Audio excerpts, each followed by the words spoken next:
మన ప్రభువును రక్షకుడైన యేసుక్రీస్తు వారి ప్రశస్తమైన నామానికి మీ అందరికీ వందనాలు, శుభాలు. అందరూ బాగున్నారమ్మా?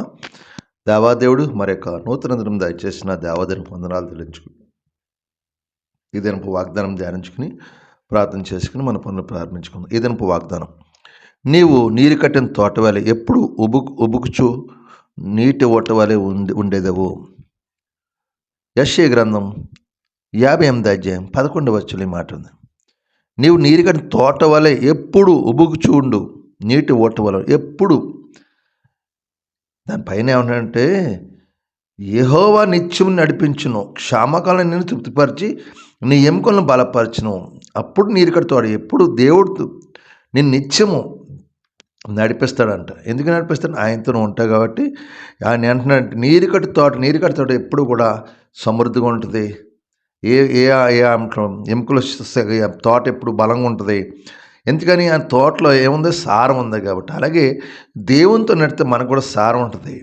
సారం ఉన్నప్పుడు మనం కూడా ఆశ్రయించబడతాం, దీవించబడతాం. ఎప్పుడు ఓట వలె ఎప్పుడు కూడా మనకి కొదవలు ఏముండవు, సమృద్ధి ఇస్తాడు దేవుడు. ఏ కొదవలు లేకుండా నీకు సమృద్ధి ఇస్తాను. ఎప్పుడు నీరు కట్టు తోట వల్ల ఎప్పుడు అంటే నీ బ్రతుకు దినం అన్ని కృపాక్షలు నీ వెంట వస్తాయని ప్రభు ఈ యొక్క వాగ్దానం ఇస్తున్నాడు. ఈ దినాన్న నేను తృప్తిపరుస్తాడంట. కష్టకాలం నేను తోడే అంటాడంట. ఆయన నిన్ను నడిపించే దేవుడు. నువ్వు ఎట్టేదిగా నడవాలి, ఎట్టేదిగా ఉండాలో కూడా ఆయన నడిపించే దేవుడు, నడిపించే నాయకుడు మనం. ఆయన విడుదల నాయకుడు. కాబట్టి ఇది ఈ వాగ్దానం సహోదరు ఎప్పుడు కూడా నీటి ఓటవలు ఉబుకుచు సమృద్ధిగా ఉండే కృప దేవాదేవుడు నీకు దయచేయను గాక. దేవుడు నిత్యం నడిపించే కృప దేవుడు నీకు ఇచ్చును గాక. ఆమెన్.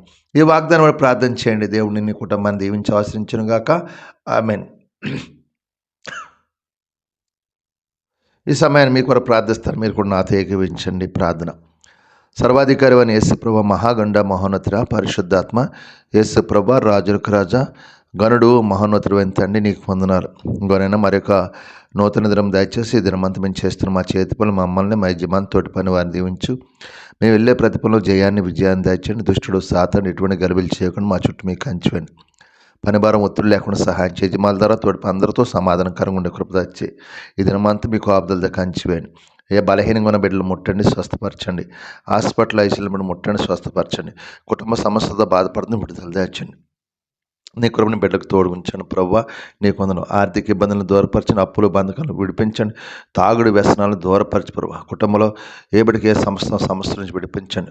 అయ్యా మీరు కారించి నువ్వు ఆశ్చర్యకర అద్భుతాలు జరిగించేవాడు ప్రభు. ప్రతి కుటుంబంలో సమాధానం దయచేయండి ప్రభు. అయ్యా అంత్యకాలం అపాయకర రోజుల్లో దుష్టుడు సాతాను ఎవరి మించి బింగిదామని గర్జించి వాడిని జయించే శక్తిని బలాన్ని మాకు దయచేసి కృప చూపించి దీవించాల్సి మీ కృపలో మమ్మల్ని అందరినీ భద్రపరిచి కాపాడమని యేసు పరిశుద్ధం అడుగుతున్నాను తండ్రి. ఆమేన్. అందరికి వందనాలు. దేవుడు మిమ్మల్ని కుటుంబాన్ని బహుగా దీవించి ఆశ్రయించును గాక. ఆమేన్. ప్రభు నామంలో ఈ వీడియో వీక్షించిన ప్రతి ఒక్కరికి జీసస్ స్వస్థత ప్రార్థనా మందిరం వారి ప్రత్యేక వందనాలు తెలియజేసుకుంటున్నాము. మరి ఇంకెన్నో సందేశాలు, వీడియోలు, సంఘ కార్యక్రమాలు మీకు అందుబాటులోకి రావడానికి పక్కనే ఉన్న సబ్స్క్రైబ్ బటన్ని ప్రెస్ చేసి బెల్ ఐకాన్ని కూడా ప్రెస్ చేయాల్సిందిగా కోరుకుంటున్నామండి.